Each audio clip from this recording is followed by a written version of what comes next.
સાળંગપુર હતો ને અમેરિકાને એક ભાઈ આવ્યા, બહુ સારી રીતે ઓળખું ઘણા ટાઈમથી, બહુ ડાયા છે, સજ્જન છે, ભગવાનના ભગત છે, પણ થોડા લોભી, એટલે સાધુ પાસે એના છોકરાને બહુ ઓછા લાવે. એ સાંભળો છો ધનજીભાઈ? એને એમ મોટા મોટા સ્ટોર બધું જ, પણ એક લોભના કારણે એ સંતોના યોગમાં થોડાક ઓછા, સત્સંગમાં ઓછા જાય. હમણે આવ્યા તે મને કે સ્વામી મળવું છે, એકલા મળવું છે. મેં કીધું બોલો ને. હાથ જોડીને આમ આહુડ આવી ગયા, સ્વામી ભગવાનને પ્રાર્થના કરો, હમણાં બહુ મુશ્કેલીમાં છું. મેં કીધું શું થયું? તો કે આર્થિક મુશ્કેલી બહુ. મેં કીધું તમારે યાર, તમારે ત્યાં 25 માણા એમ્પ્લોય કામ કરતા હોય, આટલા મોટા સ્ટોર ચાલતા હોય, અને તમારે કંઈ પૈસાની મુશ્કેલી હોય?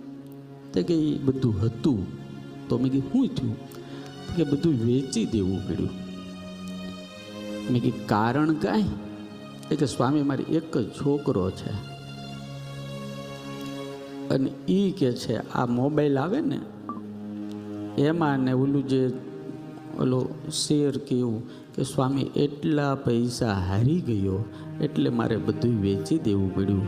આ 65 વર્ષની ઉંમરે અત્યારે મારે કોકના સ્ટોરમાં નોકરી કરવી પડે. સાંભળો છો? અર્જણ ભગત 5000 વર્ષ પહેલા વિદુરજી ધૃતરાષ્ટ્રને એક સલાહ આપી હતી, હે ધૃતરાષ્ટ્ર, છોકરાને વહીવટ આપો ને હિસાબ આપો, કામ આપો તો એની પાસેથી હિસાબ લેવો, અને જો વડીલો છોકરા પાસેથી હિસાબ ન લે તો ઘણાય છોકરા ઉતાવળમાં એના મા બાપને ઘર વગરના કરી નાખે છે.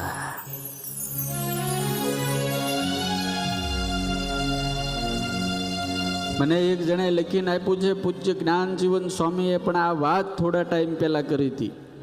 ઓનલાઈન જુગાર, ઘરે બેઠા બેઠા મોબાઈલમાં, પછી દવા પી જાય ને લટકી જાય ને કે કોકને મારી નાખે ને મરી જાય ને દવા શું ના કરે. રોજના 80 થી 90 લાખ માણસો ઓનલાઈન જુગાર રમે છે. આ તો હું ઓછા કહું છું, ખાલી આ ભારતની અંદર, વિદેશમાં નહીં.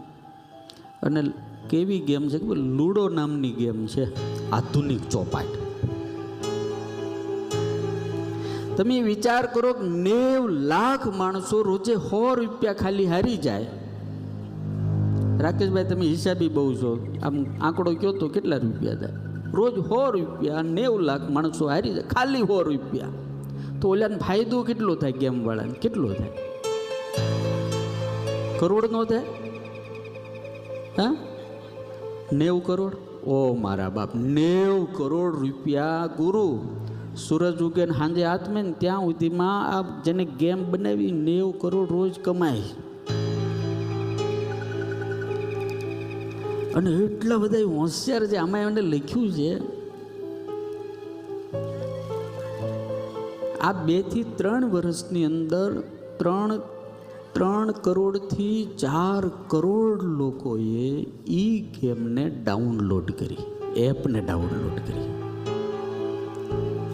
ઓનલાઈન ગેમ રમાડવાનો બહુ મોટો બિઝનેસ. પહેલાં તમને આમ એડવર્ટાઈઝ આવે, આપણે તો આખો દાડો મોબાઈલમાં જ બહુ હોઈએ છીએ. આ દુનિયાને મોબાઈલમાં એટલો બધો પ્રેમ થયો છે, એટલો બધો પ્રેમ થયો છે, એટલો બધો પ્રેમ થયો છે, ત્યાં કથામાંય ઘણા મૂકતા નથી, જાણે એને કંઈક વહીવટ લૂંટાઈ જતો હોય. એણે એમ માની લીધું હોય કે મોદી સાહેબને અચાનક કામ પડે ને હવે આપણને ફોન કરે ને આપણે ઉપાડીએ નહીં તો દિલ્હીમાં નિર્ણય કોણ લે? તું લેવાનો છો. ઘણા એવું માની લે છે. એક જુવાન છોકરો ખાતો મોબાઈલ જુએ છે. આમાં ક્લિપ છે મારી આગળ, હું આ ખોટું નથી કહેતો, અને કાંઈ કોઈ ઉતારેલી નથી, રિયલ છે. હા, આમ ખાતો મોબાઈલ જોવે ને આમ ખબર નથી રહેતી કે મેં માંસ બાંધ્યું છે ને ખાવા માંડે. બોલો, મોબાઈલમાં જીવ છે. દેખાડો આમ તમે જુઓ, આ હું ખોટું નથી કહેતો. આ દુનિયાએ બહુ હદ કરી નાખી છો.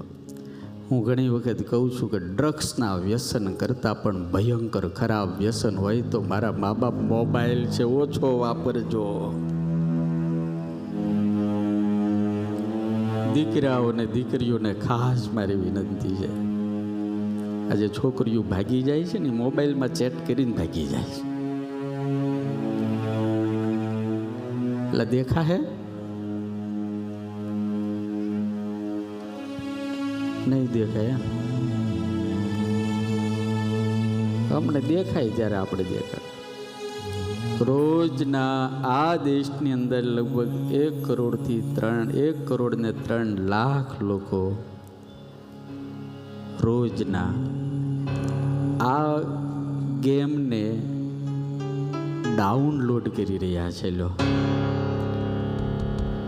એટલે મારી વિનંતી છે તમને બધાને, આપણે બધા જ દારૂ છોડીએ છીએ, તમાકુ છોડીએ છીએ, માવા છોડીએ છીએ, એવી રીતે મારા બાપ મોબાઈલ પણ છોડવો પડશે. ઓછું કરીએ, આપણે એમાં રમીએ જ નહીં.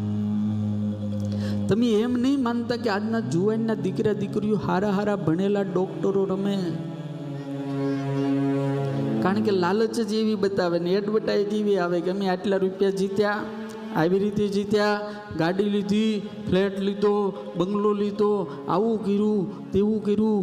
જો જુગાર રમવાથી દુનિયા સુખી થઈ જતી હોય તો રમાડવા વાળા ભૂને ભૂખ મરો આવે.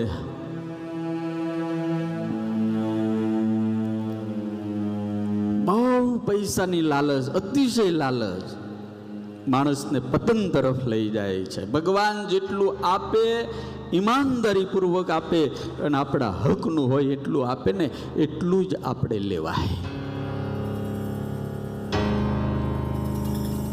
પરસેવાની જે કમાણી છે ને એની સુગંધ હોય છે, મફતની કમાણીની કોઈ દાડો સુગંધ હોતી નથી યાર. યુરોપનો એક રાજા હતો, હમણાં જ મેં એક વાર્તા વાંચી છે. વાર્તા આવું હોય નહીં પણ વાર્તા તો વાર્તા જ છે. એટલી બધી લાલચ અને હોનું જ ગમે ને, નકરું હોનું જ ગમે, હોનું જ ગમે.